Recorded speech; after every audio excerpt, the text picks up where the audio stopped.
Hello YouTube, this is Morgan Airspeed Prime here with my next Boruto video.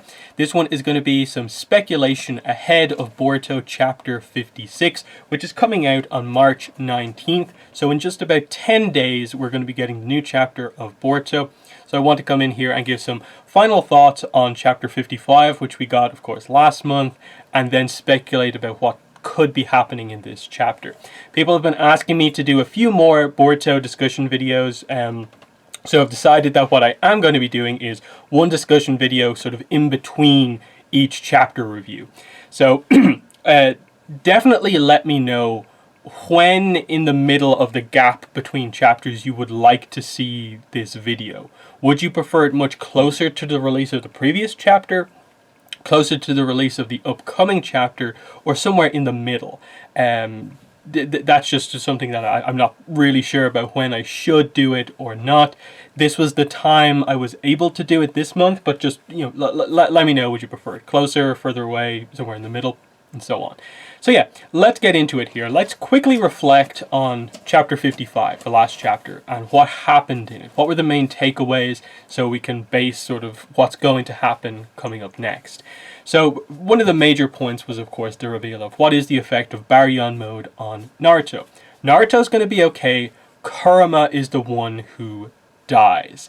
Naruto survives this, you know, quote-unquote Jinchuriki extraction, but he isn't going to have the same level of power that he had previously without Kurama. So that's a major reveal. Naruto is now sort of depowered. The impression I get is that he still is quite strong, but nowhere near as strong as he once was. Very similar to the situation with Sasuke and how he's going to be now that he doesn't have the Rinnegan. Still very strong because he has the Sharingan and, you know, just a lot of basic ninja stuff going on as well. But all of a sudden, the two main characters who are always the ones who are there to protect the village don't have that power level that has always put them above everyone else anymore. That is a very interesting dynamic for the series going forward, that the two most powerful characters are now quite a bit depowered. Now, it is also interesting that at the same time, the villain, Ishiki, and I suppose Momoshiki has been quelled for now. There's also a sort of new villain developing here with Code. So this was the other major thing from the chapter. Code gets basically contacted by Ishiki right before Ishiki dies, and he basically just gives everything to Code, his failed vessel, who has a white karma mark that shows that I suppose he has the power, but he can't ever be a vessel to an Otsutsuki. But now Ishiki is passing everything on to him, including the will of the Otsutsuki, and he gives him the major reveal of a goal to fulfill. Is like, obviously, Code wants to get revenge against everyone who defeated Ishiki, his god, but now Code has a goal to still fulfill the Otsutsuki mission, which is to, feed someone with an Otsutsuki karma mark to the divine tree, so that a chakra fruit blooms, I suppose. Eat that chakra fruit, and according to Ishiki, Code will then become an Otsutsuki himself. And if he continues to do this across multiple planets, like the Otsutsuki, as is their imperative, I guess, he will eventually become a god. Which I suppose reveals to us the overall goal of the Otsutsuki, which is the reason why they keep doing this to amass power is that they will eventually get so much power that they will effectively be gods.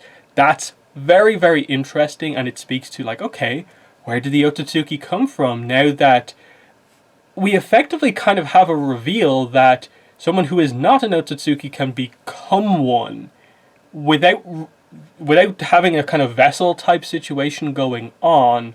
They can eat a chakra fruit and become one. That's kind of interesting.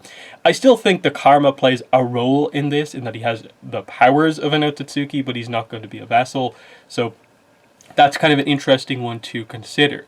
But it makes Code a fascinating character going forward, in that Ishiki was cool, really, really interesting, but ultimately was just another Otsutsuki who just wanted power. This way, we still have a villain who wants to achieve that goal, but he also has a more personal motivation against a lot of our hero characters, in that he effectively has the power of an Otsutsuki, the goal of an Otsutsuki, but personal revenge that he wants against, Boruto, Naruto, Sasuke, everyone. That makes him really, really interesting. So Ishiki's last act being to sort of give everything over to Code was actually a really good plot point to have, because you still have Momoshiki in play as an Otsutsuki threat, and so they avoided having just two of basically the same situation going on here, especially given that I do expect in the future of Boruto as a series, we will be quite heavily exploring the Otsutsukis and getting into, the main clan, the main branch of the family, and probably exploring their origins, about why they always seek to evolve and why they seek to become gods eventually. So that makes sense. More Otsutsukis can be introduced and probably will be introduced, but Code creates a little bit of an interesting distinction now, because he's a Kara member, loyal to Ishiki. He's not an Otsutsuki, but can potentially become one, which would be very interesting to see. Beyond that, we get stuff like Kawaki having a goal in mind now, which is that he wants to help Boruto get rid of his karma mark, now that Kawaki doesn't have one himself. That's interesting. That, I think, is a very key thing for the character. Those two seem really, really close at this point. They've always been relatively close since the arc where the Kawaki got introduced to Naruto, but they seem even more close after this, in that a lot of this has been to sort of protect Kawaki, and now he doesn't have the mark anymore, the thing that he's hated for so long. He's free from it, and now he wants to free his bro from it as well. So that's a great dynamic for him. Boruto, of course, is still going to have to deal with the fact that he has a Momoshiki growing inside him, and based on what was stated before, it's at 80% completion, the karma mark extracting. So Boruto, that's one of the things they're going to have to deal with in terms of the next few chapters, is explain sort of the analysis that we have on that. Is there a way to stop it? How do we do that? And how do we get to a situation where in Boruto, chapter 1, page 1 and 2, Boruto, a few years later, isn't taken over completely by Momoshiki? How does that work? Plus, how does Kawaki then have a karma mark as well? Which Otsutsukis are we dealing with? Which has probably been the main plot thing that has happened over the last couple of chapters, is just the interpretation of that scene from the opening chapter of Volume 1 has changed so much as we've moved from focusing on this Otsutsuki to that Otsutsuki.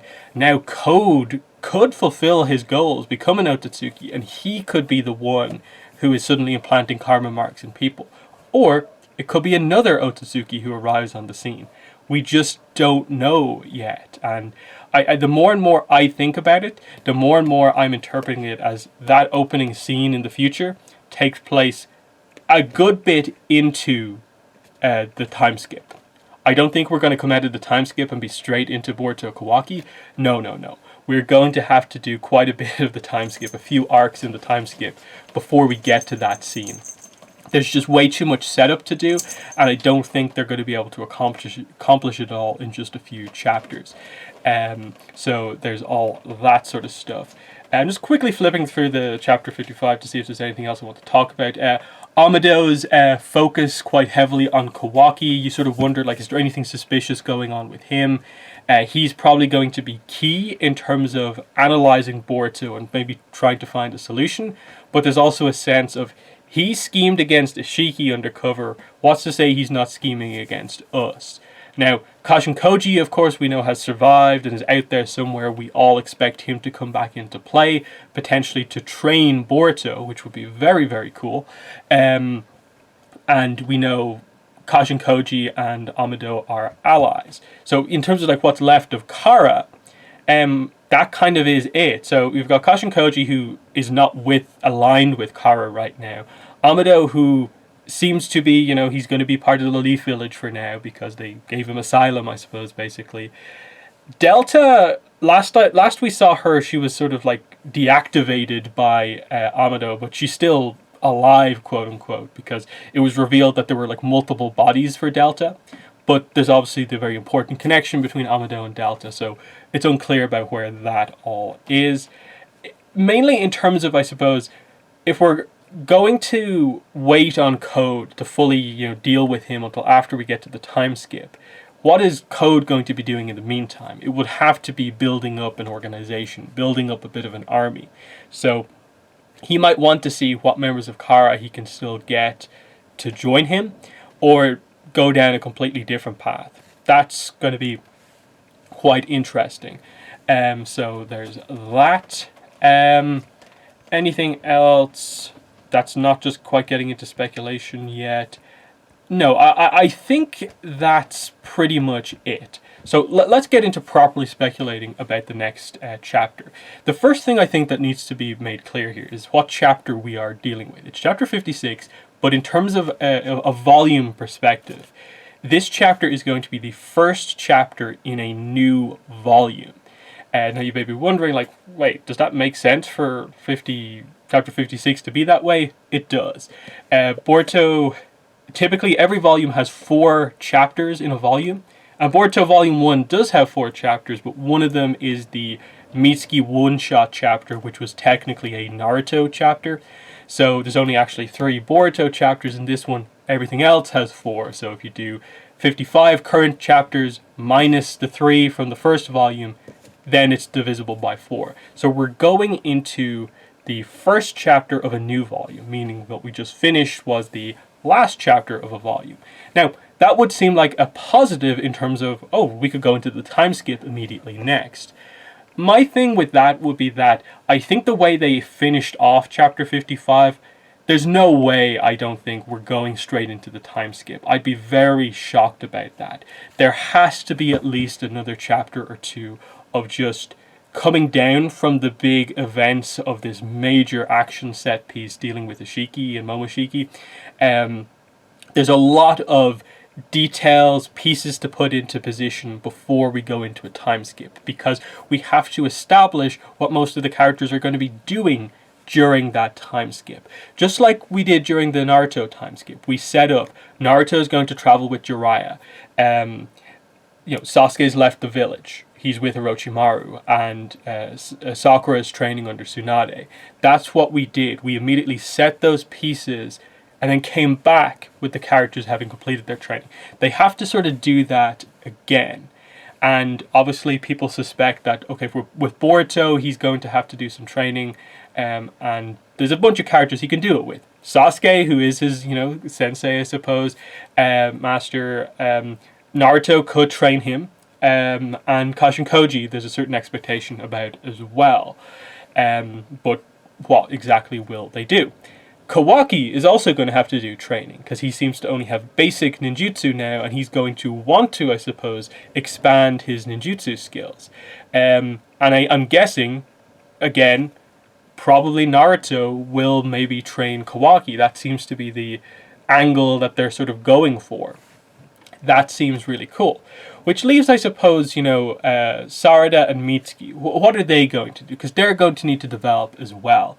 It would make sense that Sasuke trains Sarada, of course, because her skills, she's going to want to develop her Sharingan and eventually get to, potentially having a Mangekyo Sharingan.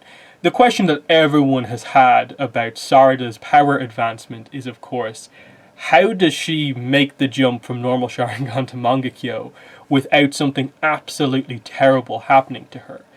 And will they finally confirm to us if indeed the story arc they're going for with Sarada is she is going to be the first Uchiha in a while to potentially unlock Sharingan abilities without the moments being inherently tragic in nature?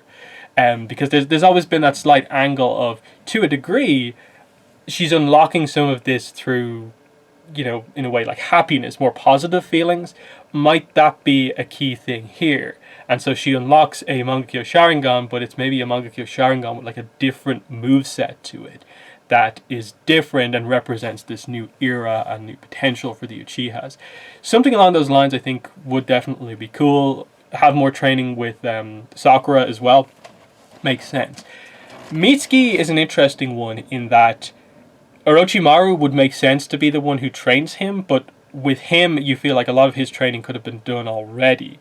They're going to have to find some way to allow Mitsuki to utilize his Sage mode without risking his life every single time. And I wonder how they're going to do that. Again, Orochimaru, the Snake Sage mode. Kabuto, I suppose, theoretically is an option. And then Kashin Koji, I guess, has Sage mode, so you could use him maybe as well. And there are a lot of the options. You need to do something along those lines. But from a more plot-focused directive, you need to also set up what the plan of action is with Boruto's karma. How are they going to manage this? Because given the amount of time that's passed since the Momoshiki arc, that would maybe suggest that if he's at 80% complete on the karma mark, they've only got maybe a handful of weeks, maybe a month or two, if not 3 or something like that, left until theoretically Momoshiki takes over Boruto and they're dealing with a full power Otsutsuki again. There has to be something immediately put into place to give them time to come up with a more permanent solution. Now, we all know, as fans, that we feel the solution is the Jogan, which they have not mentioned in forever in both the anime and the manga. The manga really hasn't covered it like at all. But it feels like the thing to do to counter this like perfectly. But the last chapter also did set up that Kawaki wants to be a key part of, trying to help Boruto get rid of that karma mark. So Kawaki is going to obviously want to train, but also find a way to get rid of Boruto's karma mark. And that's going to be another thing that's part of, I suppose, the time skip for Boruto is just finding more information out about the karma and how to potentially slow it down or control it better to some degree. That's key. And obviously one way he can do that is if he could find some way to increase the amount of chakra that he has.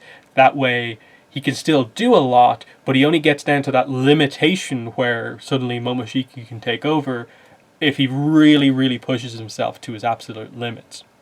So it's a lot of little details like that need to be covered over the next few chapters. I think you absolutely have to, again, do some clarification with Naruto with regards to, okay, just what exact state is he in? Because the way Kurama talks about it, it's like you're going to be okay, but you won't have your superhuman strength anymore, and next time you get into a big fight like that, you could die. I didn't take that as like Naruto is going to be just like weak forever, but that Naruto is now a little bit more normal as a shinobi in these fights. He can't do what he's done a lot of the times in Boruto fights, where he kind of starts them by letting his opponent like stab him and he gets the advantage by doing that. He can't do that anymore. I think we have to look at with Naruto as being more just that like his inherent toughness and sort of healing factor that he has is going to be vastly, vastly limited. He can't be taking shots like that anymore because he can't just heal them off the same way that he did before. But he should still have access to, Sage mode and all that sort of stuff. Theoretically, he should still have some sort of Six Paths style power, but they've been a little unclear in general about the scope of that. But, he shouldn't be weak necessarily. But they also would want to address the fact that he probably shouldn't be like right up to speed to the limit that he has just yet, and have some acknowledgement of like he has been effectively extracted of a tailed beast that he's had for so long. So I can see, Naruto being sort of maybe in hospital for a little bit, but you'd want something like Hinata's reaction, Himawari's reaction to everything that's happened, and just, address to everyone in the village now that Boruto's in this weird situation. And I almost get the feeling that the way they might do it is just be aware of the fact that, like, at some point in the next coming weeks or months, Boruto could just hit the point where Momoshiki takes him over. We can't just keep him in the village. So that's maybe where I can see them sending him off with Kashin Koji. As, like, Kashin Koji now suddenly feels like one of the most powerful shinobi in, like, the entire series. because he's like Kara enhanced, he's a clone, and he's basically got the skill set of Jiraiya more in his prime. So if there's anyone at this stage who could best deal with Boruto if he does suddenly turn his Momoshiki, I guess it is Kashin Koji, and that would be a cool way for him, Boruto, to get his training but protect everyone else. Because I'm assuming they are going to do the training, the main team goes their separate ways. Maybe Kawaki goes with Boruto. It really depends on what exactly they're going for here. There's a lot of pieces to kind of, again, think about with regards to where everything and the direction that they're going. One thing I did want to mention, just again on Kurama, is do I interpret the death of Kurama here as being permanent? Or is this just a thing that he will eventually reincarnate from?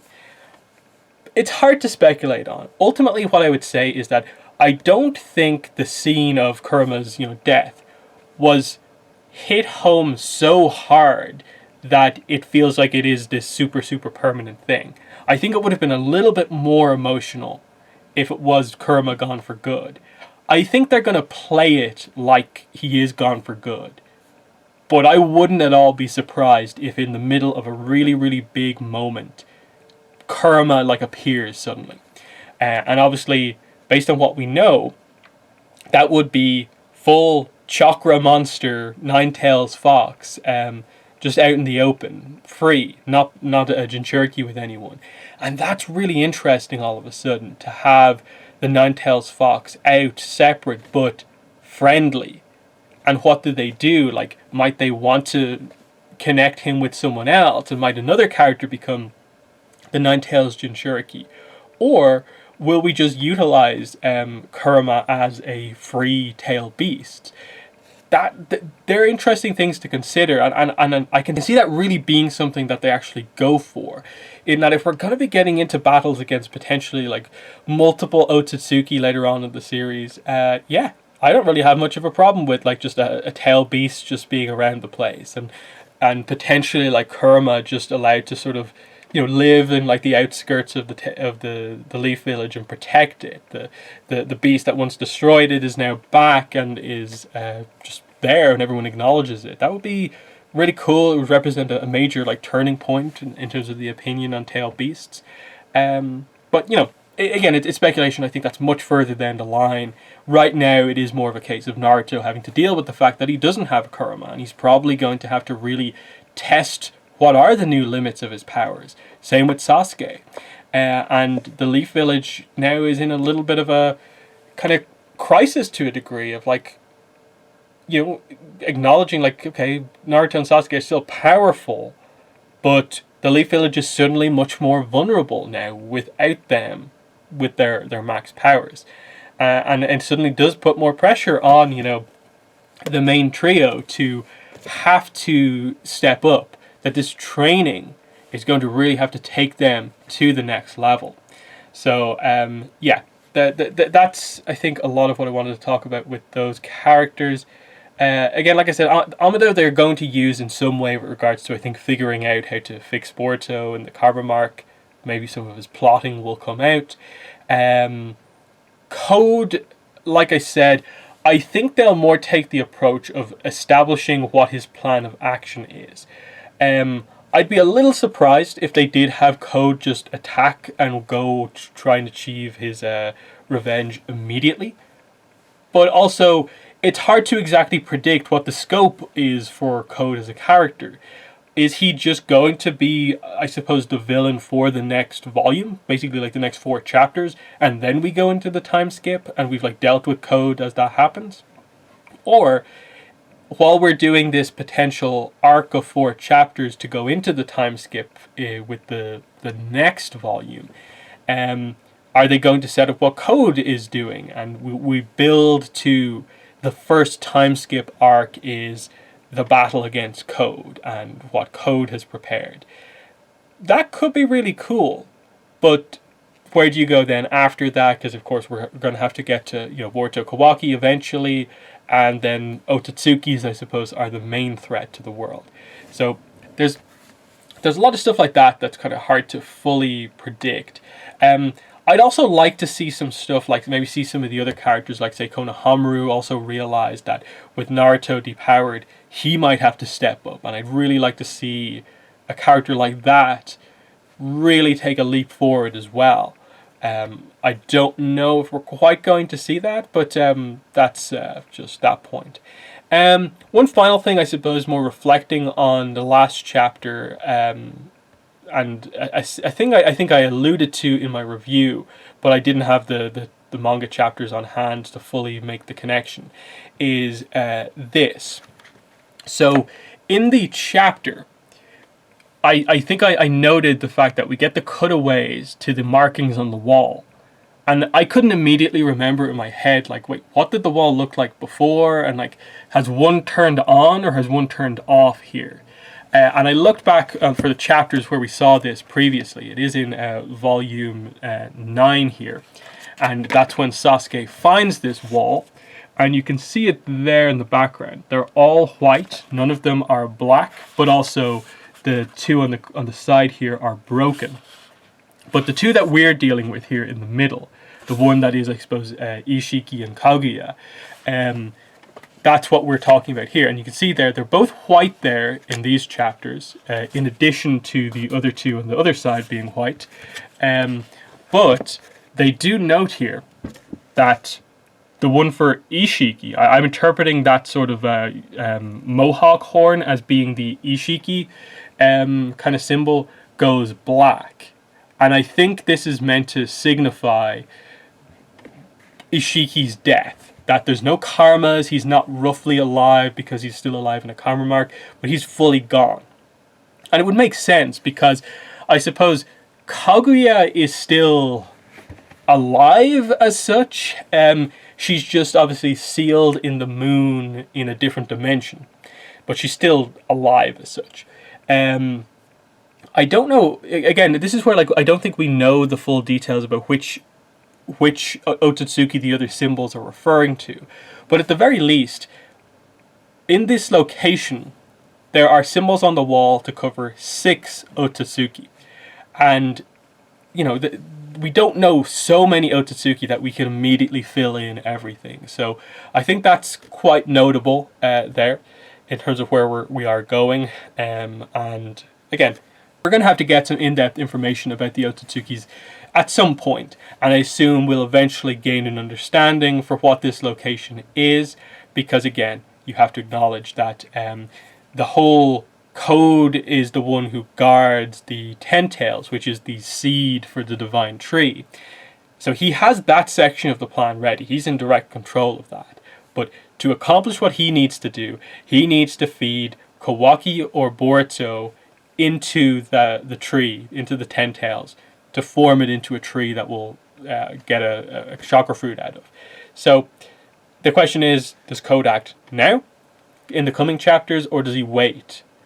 That's what I'm not sure about, because I can see it being either way, where they basically let the next volume be a more reflection, kind of epilogue to the arc that we just had, and then we transition into the next volume.